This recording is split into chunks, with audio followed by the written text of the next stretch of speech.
beautiful soul. Hello.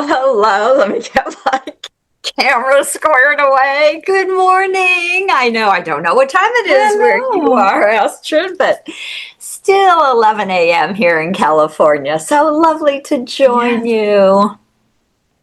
It's so good to see you again. I am so thrilled that you're here. I love doing summits with you. Thank you, Lisa. Thank you. Thanks. Good. And for So, people who, yeah. yes, please introduce yourself. The floor is yours. Okay, beautiful. So I am Lisa Barnett. I am the founder of Akashic Knowing School of Wisdom, where I have been teaching people all around the world for the last too many years. It's starting to age me. Close to 30 years. So back before people even knew what the Akashic records were, I remember teaching a few students in my little healing center here in California, and people saying, Akash, what are you saying? So I am very honored to have channeled 8 galactic access prayers, and I teach people to access their Akashic records using my 5-step wisdom prayer system that the record keepers have given me many years ago. And I'm also the author of 4 books about the Akashic record. So all of that you will find also on my website, and I'm sure we'll be dropping some links, etc., later on. But so how are you doing this today, Astrid? Are we doing interviewee or just me teaching, or what's our plan? You teaching. This time, no questions. And I can't wait to hear your wisdom, really. Thank you.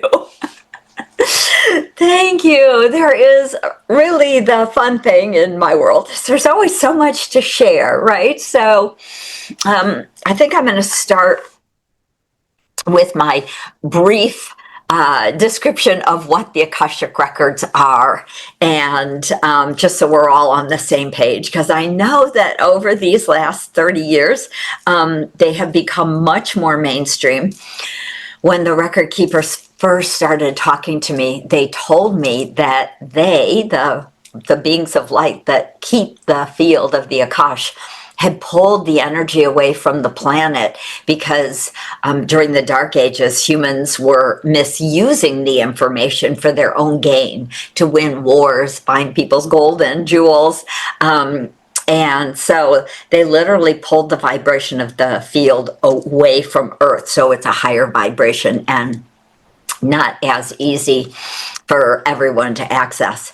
So when they started talking to me, they said, it's time to bring this information about the Akashic records back to humanity, because of course we are starting to move into a higher vibration, moving into this new age of Aquarius. And of course these ages last for thousands and thousands and thousands of years. So, you know, when you start into the age, we're maybe 50 years into the age of Aquarius. If you could even put a date on it, right?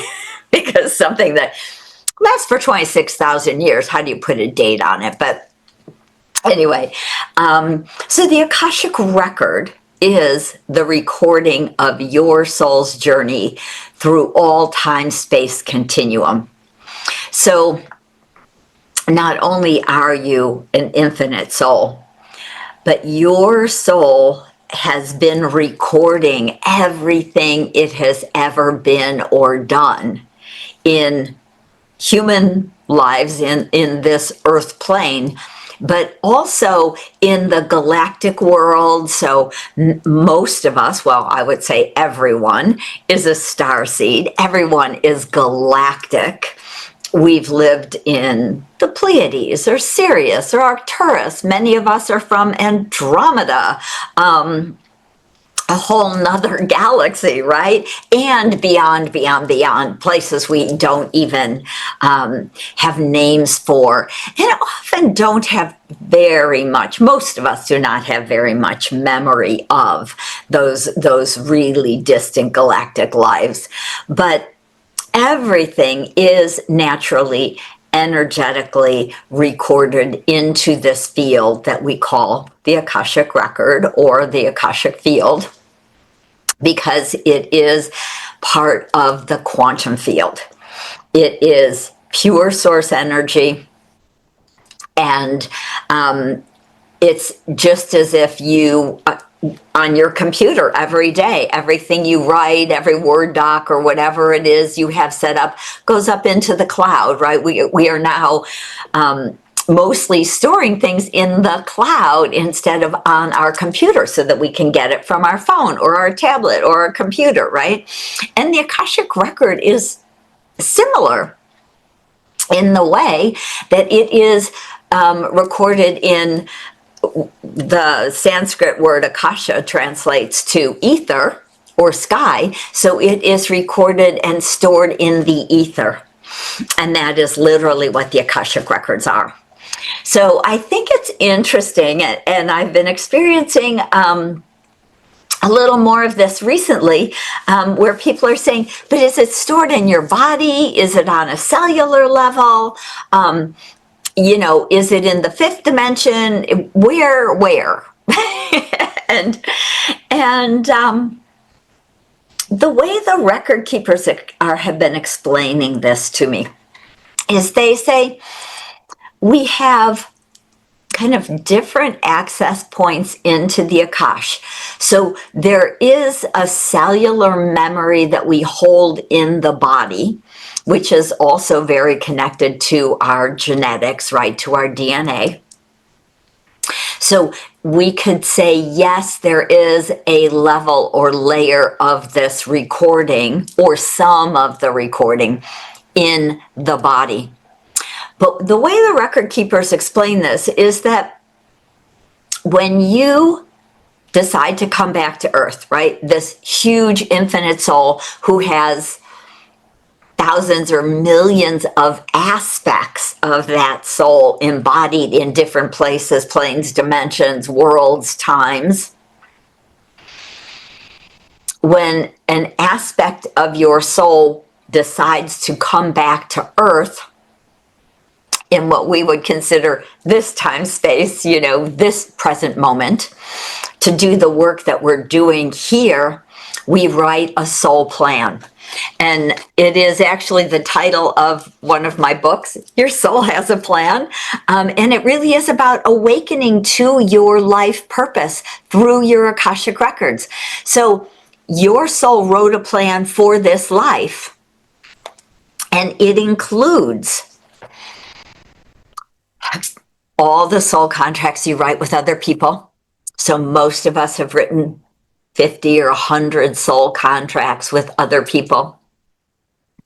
We often, but not always, write soul contracts with our parents and our siblings, often with grandparents and children, but not always, right? We do not do everything the same all the time. And so when you're born into a family where you would say, I feel like a black sheep in the family. Nobody gets me. I must be in the wrong family. That's often because you did not write a lot of soul contracts with those parents or people or siblings or grandparents, family members, because you came in for a different reason. And we often will choose a genetic family lineage for reasons that include the physicality, what's happened in the ancestral lineage. We may have literally seeded that ancestral lineage hundreds and hundreds of years ago. So, in other words, you may have actually been your great-great-great-great-grandmother. You may come back into that lineage because of some of the gifts you've seeded into that lineage, or You may have come back into that lineage because there was some trauma or karmic patterns that you knew you could finish now for the whole ancestral lineage, right? So we often choose families for the challenge, right? We sometimes say, I want to choose that family because I want to end that karmic pattern, not only for myself, but for that whole ancestral lineage. And because, again, as we are really ancient, infinite souls, it doesn't mean anything to us as a soul when we say, I'm going to go and I'm going to have that experience. I'm going to go into that ancestral lineage, into that family. Yeah, maybe I'll be the black sheep. Maybe I'll have challenging families that have patterns of abuse or narcissism or addiction, right? We pick a lot of challenging families because we as light workers are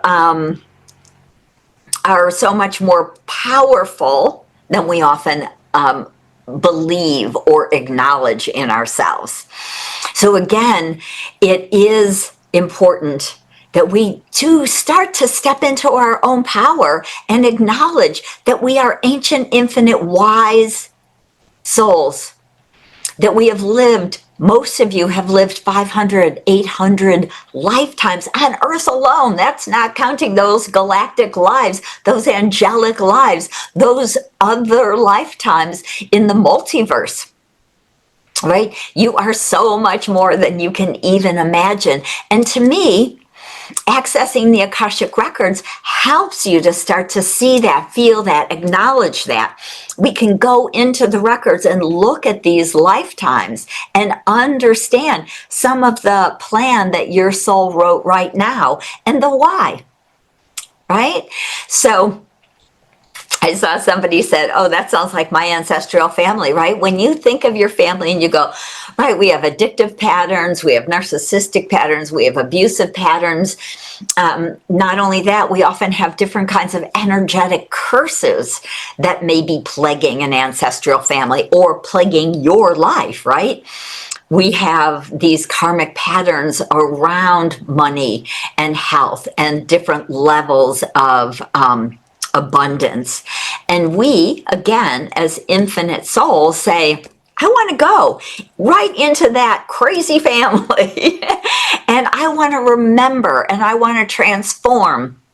And not only do it for myself, but when I'm doing it for myself, it's rippling out through that ancestral lineage. It can be truly helping your family, your siblings, your children, your grandparents, your parents, also to transform.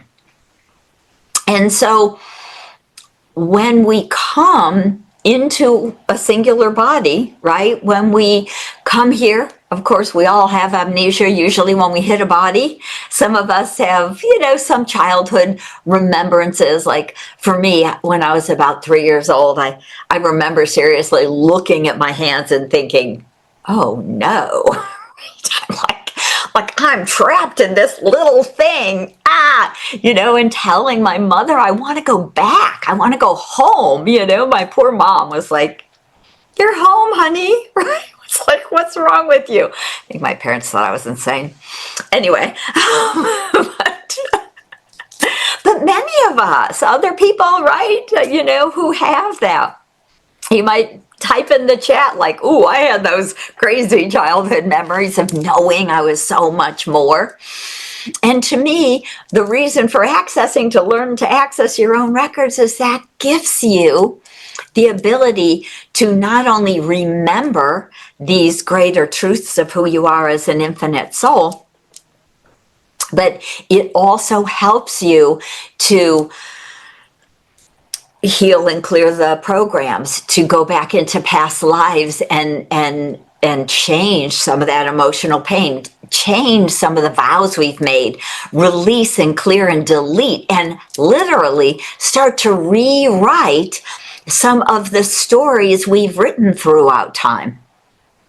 And so in the Akashic Records, not only do you get to understand, right, that plan your soul wrote this time, because of course that's held partially in the physical body. But when I teach my 5-step wisdom prayer system, I teach you not only to connect cellularly, which is very important, but we connect through our sacred heart, which is also a stargate or portal into these higher multidimensional realms, as well as through your pineal, your crown, into the Akashic field, the field of the quantum, the field of source.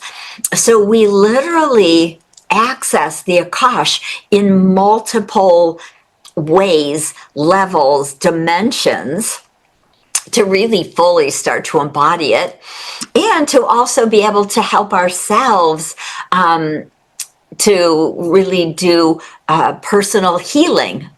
And when we can start to, again, as I was just saying, start to heal ourselves, understand the patterns. Why did I pick this family? What other gifts and talents did I want to access and bring forward? What can I share? What wisdom can I share? What gifts can I share with humanity? All of these are part of the reason that we're here on Earth, on the planet right now. So not only are we ancient wise souls, but every one of you who is showing up today is of course a light worker, and every one of you has specific energetic gifts that are actually helping us unwrite and unravel the inverted energy that has literally held humanity and Gaia down in this third dimensional level for, of course, a very, very, very long time. So as we're coming present now, as we are embodying as these very infinite, ancient light workers, ancient souls, right? I never like to say old souls. I'm like, we're ancient. We're not just old. We are ancient, right? It's different. We are bringing forward not only wisdom, not only gifts and talents, but we have held onto keys and codes and energy that is needed on the earth now to unwrite and unravel these old dark patterns that have kept us held down. So in a little bit, I'm going to ramble and share more about the Akashic Records, but I want to do a nice collective group healing. I'm going to bring everybody into the Akash with me, so definitely hang in there, and we will do some collective clearing around some of these very, very large group soul contracts, right? So I was mentioning how we write contracts with our family, right? Our family of origin. Sometimes part of what we've come to do is to really, again, break through old stories. So you may have chosen a family that has put you up for adoption for some reason. And you would likely have come to break through some of the abandonment programs and karmic patterns that are on the planet. And we don't have to be to lose our parents. Sometimes through divorce we feel greatly abandoned. Sometimes just our family, our parents, you're born to some narcissists, then you're basically just energetically and emotionally abandoned already, right? There's not that deep connection with your parent if they have some different sort of mental challenges or narcissism or health issues. Sometimes you have a parent who's very ill and they can't take care of you because they're just surviving, right? Trying to survive.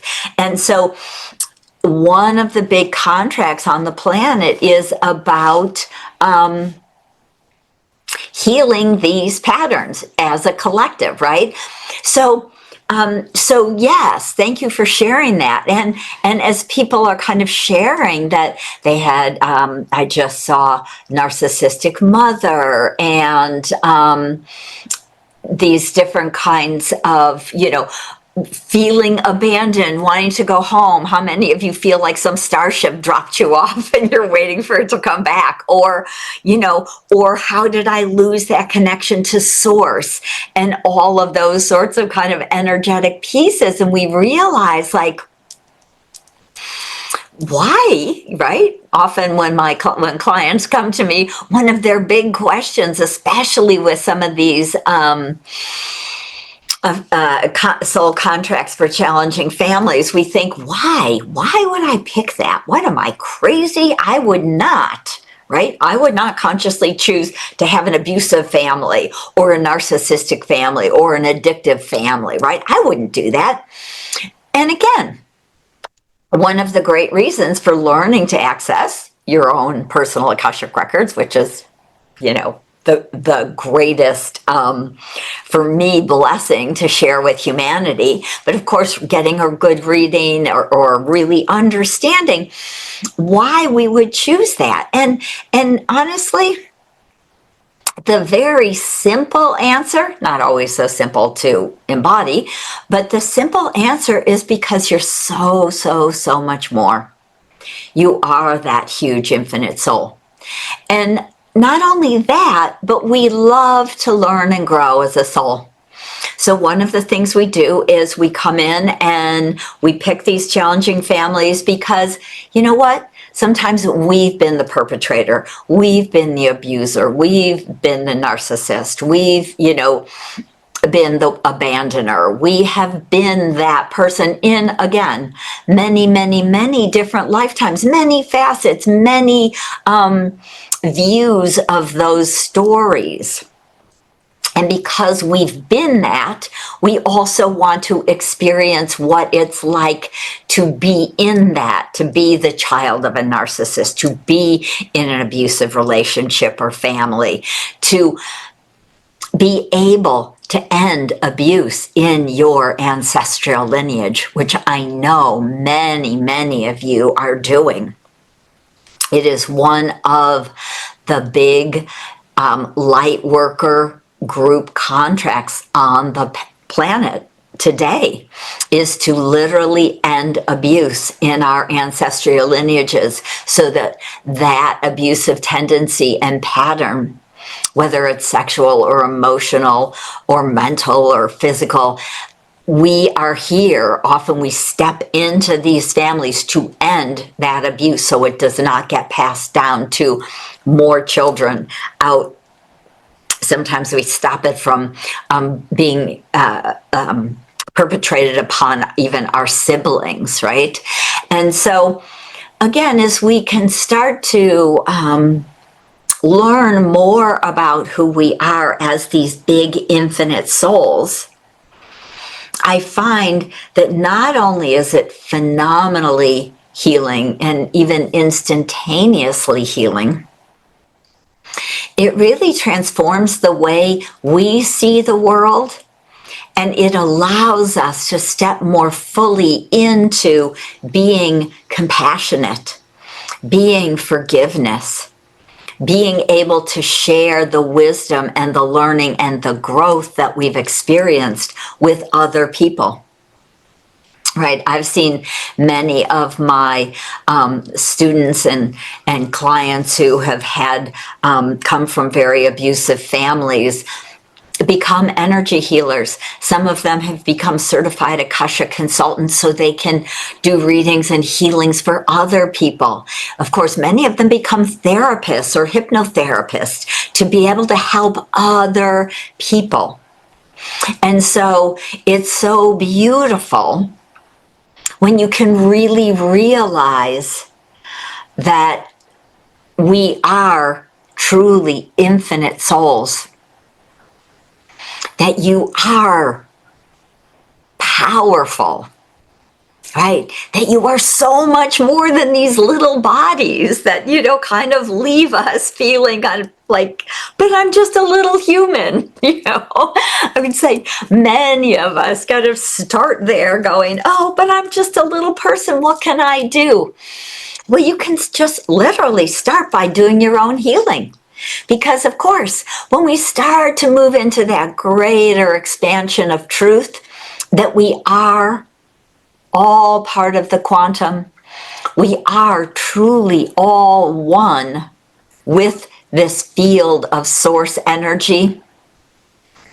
When you heal yourself, it ripples out not just to your family, which it absolutely does and can be very obvious sometimes, but it can ripple out through all of the world, right?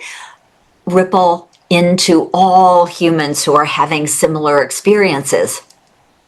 Because what the Akashic Record keepers have shared is that, again, big collective programs, and these programs have been written literally so that we have this human experience. So if you imagine that, again, before you came into a body and you said, I'm a big ancient soul, I've got lots of wisdom, gifts and talents I want to share. I'm, put me in, coach, right? I want to be back on the planet right now because I want to be really there to help us unravel, change, and create, and help us move into this and create this fifth dimension, this phenomenal space of a new earth that we are actually in the process of creating. And so it's so beautiful because we come in and many of us were holding pieces, right? Again, I said, I alluded to this a little bit in the very beginning. We hold codes, we actually hold keys. And it's not that there's one key to unlock these huge patterns. There's many, many. So it might be 5 or 50 people that hold keys to a specific pattern. And so again, this is one of the reasons that we'll do some group healing, because I know that many of you hold keys to some of these levels and layers of ending abuse on the planet, deprogramming some of the enslavement patterns that hold humanity down, to really unraveling some of the fear and trauma of staying hidden that we've experienced in past lives, right? So, like, how many of you are or want to be healers or seers who want to share your gifts? You could just type in the chat if you want. Just, you could say yes. Like, are you a healer, or do you want to be a healer? Are you feeling like, yes, I think that's me, but I'm a little bit afraid, right? Who's got that little fear thing going on? Some of that energy of, but what if, right? And often the what if is a little vague. What if I get hurt?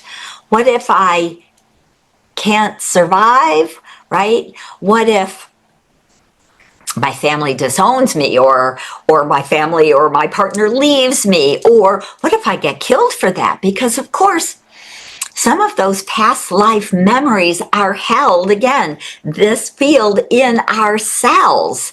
So the fear of getting killed for speaking your truth is huge on the planet, because over the last, we'll just call it, we'll make it 1,000 years. We'll just round it up. Since the Dark Ages, 1000 AD to 2000 AD, right? So, that 1,000 years, we have been hurt and harmed and killed for sharing our gifts and our wisdom. And again, even here in the United States, it's happening again. It happened in Europe and right in Germany with the Nazis, killing people for their beliefs, for their religions. We have a president here who's trying to do the same thing, killing people, getting rid of people, sending them, who knows where, keeping us shut up, right? Getting rid of comedians so that they will stop speaking truth. It's a pretty crazy time in history. But no matter how that looks, it's because we're all here. All of the light workers who hold the keys are literally here on the planet right now, unlocking these patterns. And the patterns show up to be seen. So again, this recycling of energies, of war that's happening in Europe, of dictatorship that's trying to show up more powerfully all over the world in different ways, in different countries. All of that is showing up obviously for us to make new choices, to end those patterns, because until we can end the energy and those patterns, those programs that have locked us all down in this third dimension, we will not be able to move into the fourth and the fifth dimension as a collective. So what every one of you are doing, even just by being here today, is raising your vibration. Listening to all of these phenomenal speakers is raising your vibration. Doing the processes they're sharing, all of that is shifting and unraveling and unwriting that which no longer serves us. And so, of course, I am feeling so blessed and grateful to be here with this phenomenal group of all of you light workers, and of course, all of the speakers who are holding the energy for everyone, bringing this forward so we can literally unwrite and unravel and undo so much of this for humanity. So we're here to undo the old, to step into the new, to be the powerful humans that we truly, truly came to be. And to me, one of the greatest ways to do that is to learn to access your own Akashic records, because you are infinite. You will see hundreds and thousands of lifetimes that you've spent here on Earth as phenomenal healers and leaders and inventors and artists and creators, and just, we've been authors and architects and scientists and wise women and men. We have held the field. We have transformed a world. And then, so we have so many of those gifts. I know that every one of you has numerous, so many.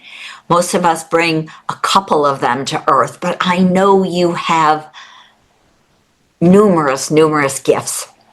And so let's do a little bit of work to clear some old patterns, to break up some of the old programs so that you can start to more fully embody some of these gifts here today for yourself. So I love to do healing, right? For some of you who have come in a little bit more recently, I just want to just share that I'm Lisa Barnett, and I am the founder of Akashic Knowing School of Wisdom.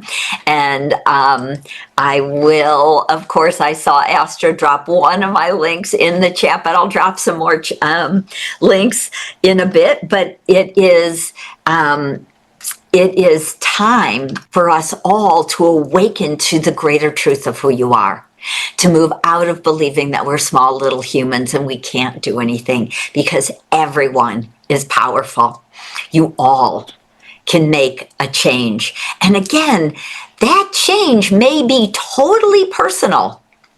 You don't have to speak it to anyone else, but your personal shift, when you raise your vibration, you are part of the all, of the one, of the unified field, of the divine, of source.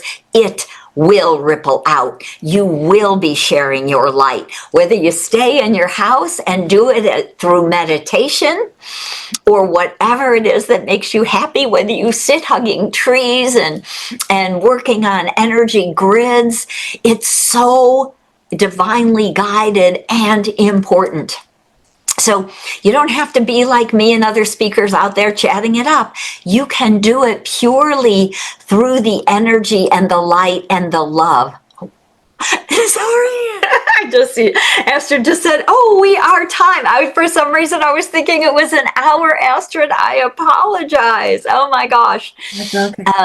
And I know when you start talking, everybody is just like whoosh, focusing on you, and we are all in. But it was we scheduled 30 minutes. Maybe we can, because I'm going to do another workshop in October.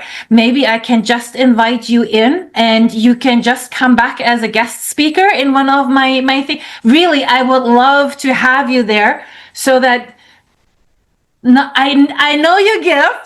Yes, I know what you're giving to everybody, so I can just invite everybody really to click that link and to take advantage of this beautiful gift that Lisa is offering. But maybe we can discuss that even for October to get together again. So this link goes to, I'm doing a 4-hour healing call next Tuesday. So just in 2 days, it's September 23rd. It is going to be 4 hours of me sharing wisdom, teaching tools, and doing group healing. And it's only $44 for 4 hours of that. And then I'll just give you, I'll share my little secret. I'm going to follow it up with 2 more 2-hour calls. So there will be 8 hours of collective group healing.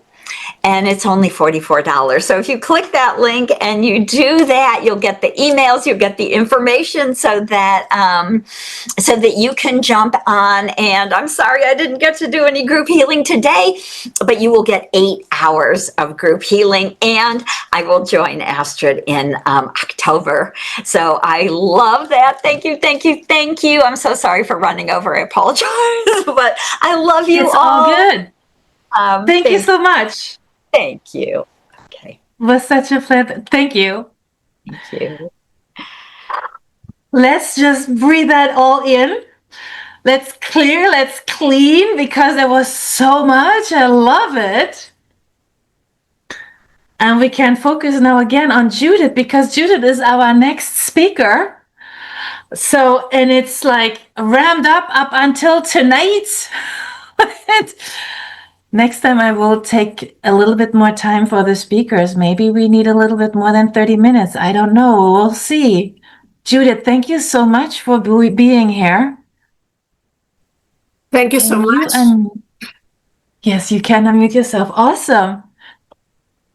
Would you like just to introduce yourself, tell us who you are, and explain even maybe your gift just for you? It's the floor for you. Okay, thank you. I appreciate it. Thank you, everyone, for being here. I hope you're enjoying the full online retreat. Who doesn't want or can enjoy a retreat? We used to call it Spa Day, but now we can do it online. Then I really want to send my love to everyone that is present or that will send we're here or watch the recording in the future. What brings me here is my desire to learn what I have discovered. If you asked me 20 years ago, Judith, do you have interest in opening the Akashic records of others and becoming a coach and all of these things? I think I will have answered, no way, you are crazy. I had a totally different life, but this is so important for me. That's the reason why I'm so grateful with Astrid and with everyone for allowing me to be in front of you and just sharing. Even though I'm going to be teaching today, I'm going to base this time together in sharing stories, because I think that maybe some of you can relate to that. And as Astrid was saying, half an hour sometimes is not enough time to do everything we want, but I think it's enough for today. I hear a lot that changing is complicated, But I believe, based on my own experience, that not changing is even more complicated. I had the perfect life, what is called the perfect life from outside. And anyhow, I was feeling totally unfulfilled, sad, and with waves of depression and physical problems when I was young.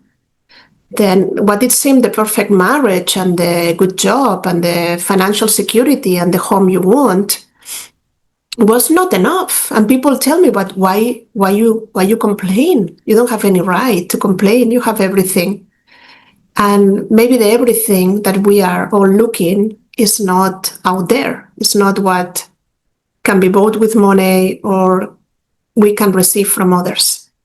Maybe what we are all looking for is a little bit more of love for ourselves and creating the life that we really want, giving ourselves permission to really enjoy that life. And this is what I had to learn. I did it slowly and painfully, because when I was there, when I was going through this, I was living in Spain there. I speak basic English, like business English for work.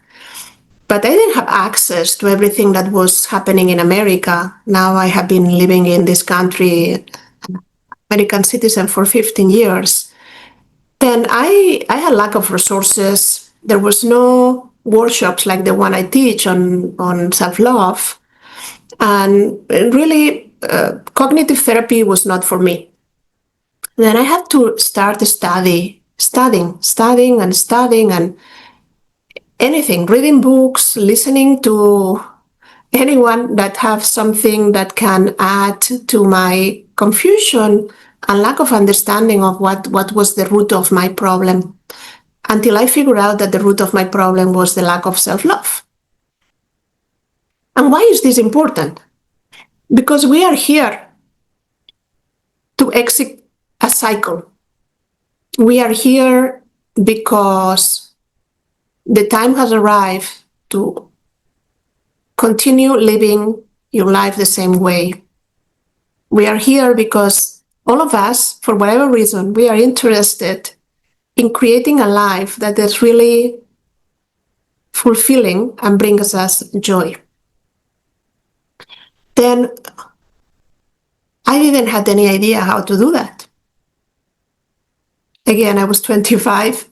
I started having problems with my thyroid, dealing with depression. And even though I had a wonderful husband that didn't understand me or what was going on in my life, I had to do this on my own.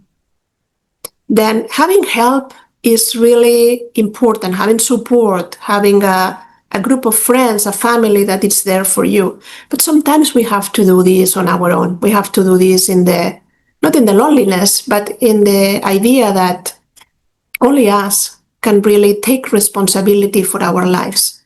And responsibility means the ability to respond. Responsibility. It's not saying that, oh, my life is a disaster. I'm the one that has created this and I'm guilty of it. This is not going to take you anywhere.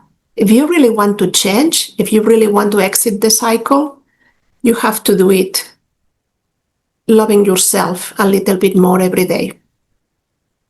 Self-love is a very big concept. Usually it's misunderstood because in the past it kind of equal to self-esteem or self-care. But self-love implies so many different things. Is self-forgiveness, is understanding that life is pleasure, is being honest with oneself, is empowering you, is not being judgmental with yourself, stop criticizing yourself or stop comparing yourself with others, is knowing that you are worthy because you exist, and many, many, many other things.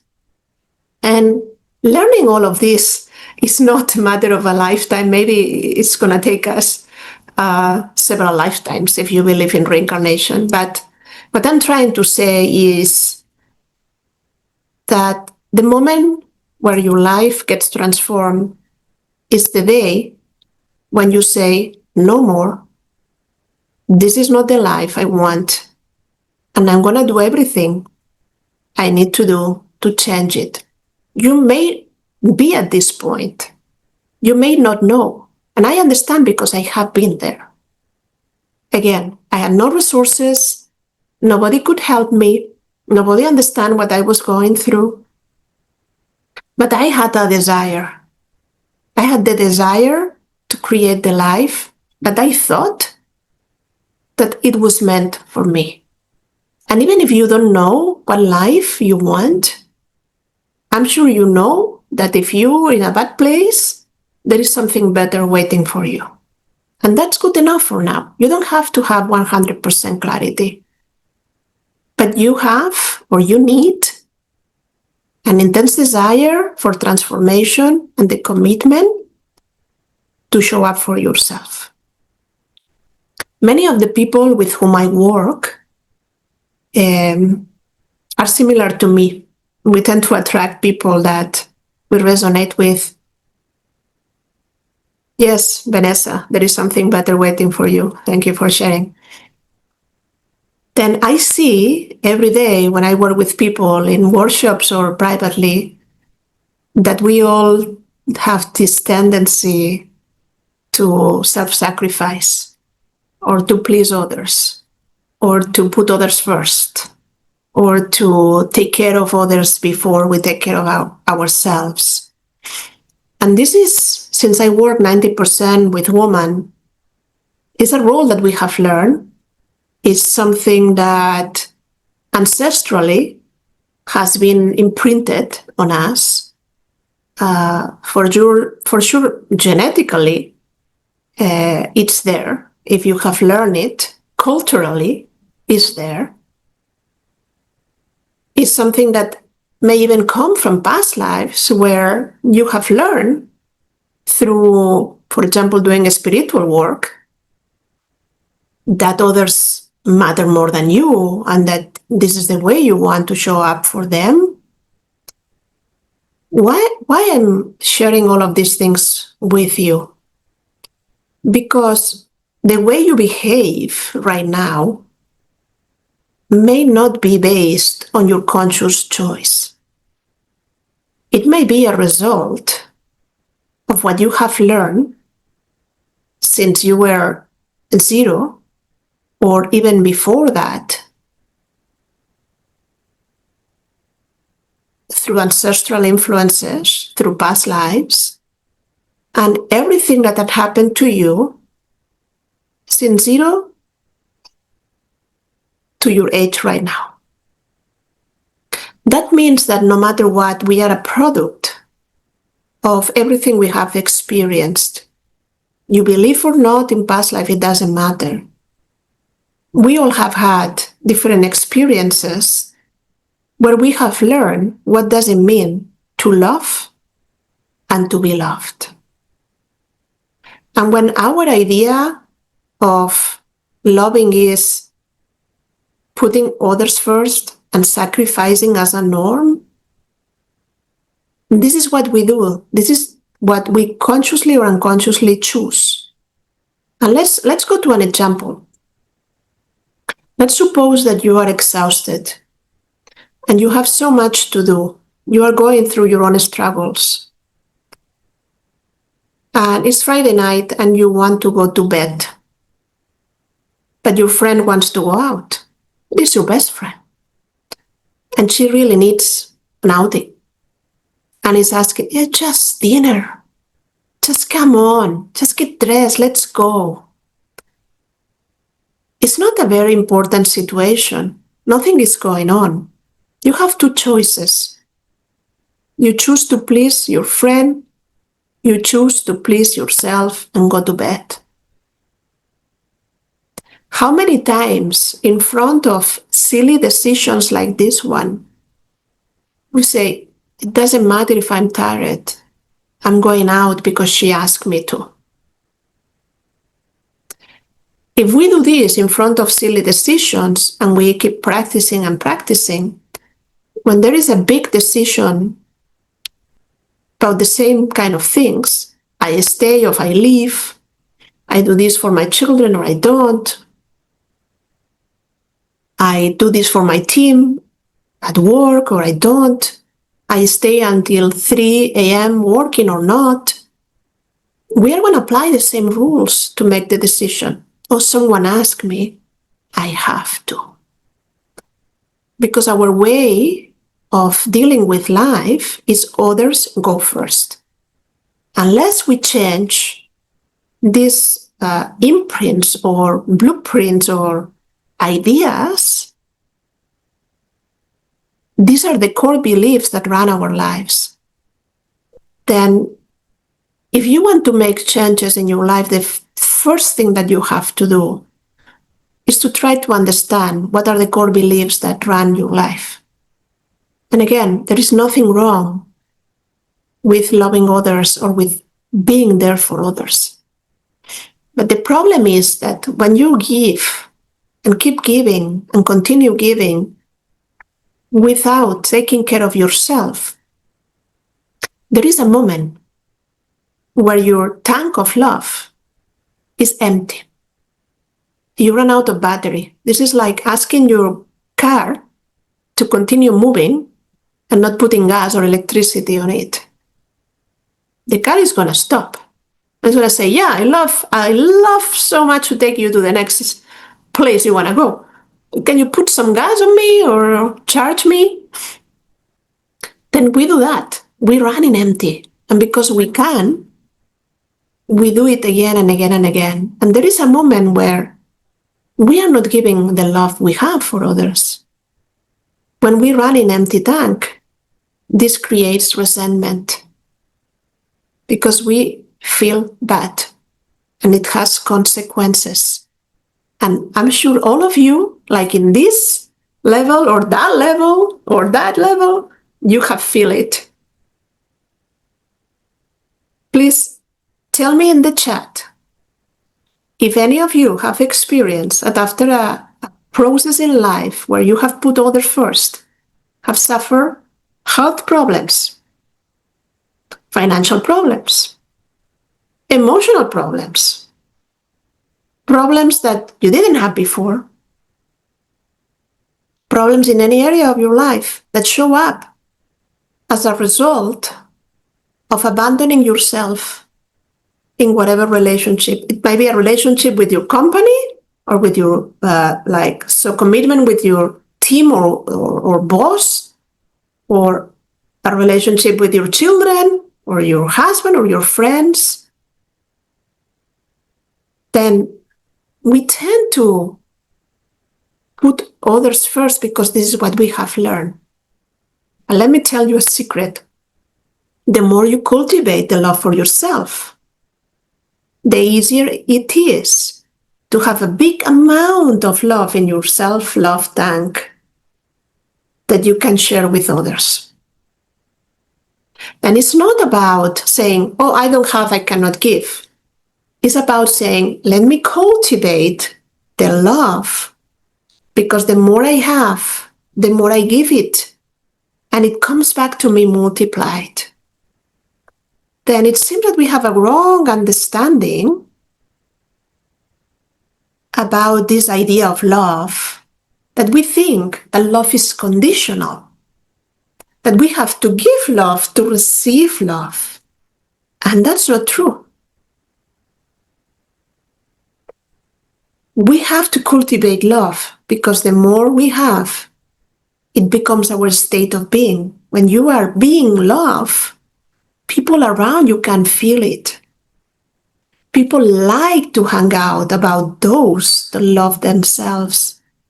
And do you know why?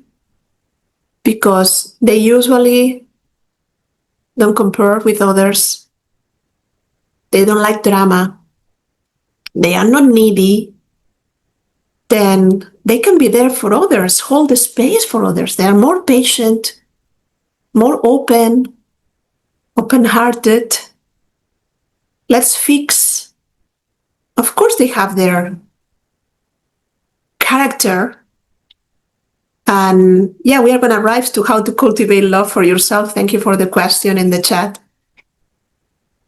And when you hang out around people that love themselves, it seems that life gets easier. then how we achieve this love for ourselves. There is something very small that you can start doing, but very powerful. This asking yourself in front of every decision, if I love myself, what is the best choice for me now?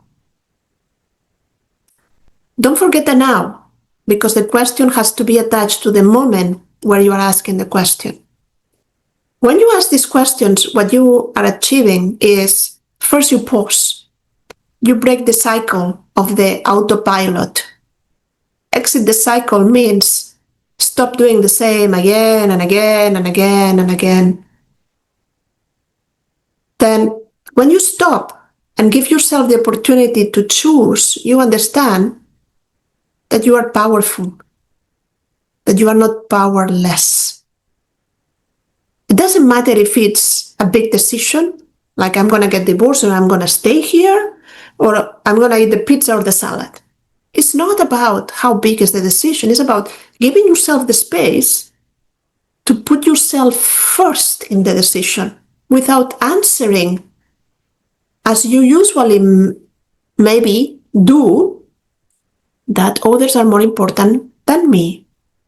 Then I have to choose whatever others want. This may put you in a state of feeling guilty, feeling a little bit confused, but that's just at the beginning, because it's breaking a pattern that maybe has been there for 30, 40, 50 or 60 years. But when you start asking yourself, what do I need? You start understanding who you are and what you need. This is like having a personal relationship with you.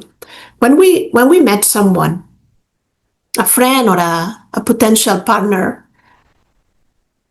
we love to ask questions. What is your favorite food? What do you like? Tell me more about you. But we don't make this effort in the relationship with ourselves. We have abandoned ourselves in so many relationships. We are so used to be flexible and adaptable and easy to go with that we have forgotten how we like to live our lives. Do you remember that movie of Julia Roberts? I don't remember what was the title, but that she ran away in every marriage, and there is a moment where she forgot how she enjoyed eating eggs because she usually does it in the same way that the partner that she has. It's very funny, no? That what she does is like start cooking eggs in different ways, like a scramble or poach or whatever, and that the runaway bride. Thank you, Astrid. And it's very funny because this is an example of what we do. We forget that we don't know anymore who we are, and we need to reconnect with ourselves. Then, if you have problems for that, I invite you to journal. I invite you to remember your passion, your dreams, what makes you feel alive and happy, and practice it. I invite you to connect, to devote some time every day to connect with yourself, to ask this silly question or important question that I brought, like, what is important for me now? To stop judging yourself and to improve the way you talk to yourself, to add more kindness and more compassion to the relationship that you have with yourself, to be more honest and to say, yeah, I would love to lose weight, but I'm not going to do it this week. Or I'm going to join the gym, but I'm not going to blame in the lack of time because I have not been there. I'm going to be honest and say, I didn't feel like going. Then loving yourself, as I say, is such a big concept that you cannot try to do everything at the same time. Then my invitation is just get one of the aspects of self-love. Work on that, master it, and when you feel comfortable, go to the next one. And then go to the next one. Don't try to do everything at the same time, because you're not going to exit the cycle. You are going to be overwhelmed in the same cycle.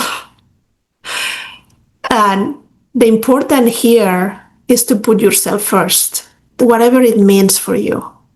This can be done as a process, slowly, but with lots of love. Don't do it out of pressure because you have to, because someone told you, or you read a book, or you are working on that. Do it because you love yourself so much that you cannot stop yourself from improving your life. And then, miracle. You will stop self-sabotaging, and your life, when there is an inner change, there is going to be a change outside as well. Astrid, is there anything you want to add? This was powerful. I was just writing so much down. Thank you, Judith. And you know what came up? What? You were saying because you love yourself. And in that moment, there was a shift in the group. Because some of us here in the group are feeling guilty to put themselves into the position to think about themselves. So that is actually what came up, and I love what came up. And we are going to continue this way in the summit, and there will be so many more healings in this group today. I cannot wait until this is really all integrated, and everything that needs to go, and where you were ready and wanting to go and leave and let it go, will be gone in the next 24 to 72 hours. I am sure about that.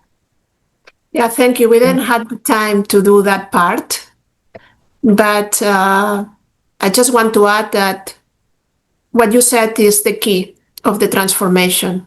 It's very nice to have these thoughts of, yeah, I want to transform my life, but the thoughts are not going to take you anywhere unless you have a most powerful thought that is, I am able to let go. Am I choosing to release? And I forgive everyone or anything or myself for whatever I believe it's past mistakes.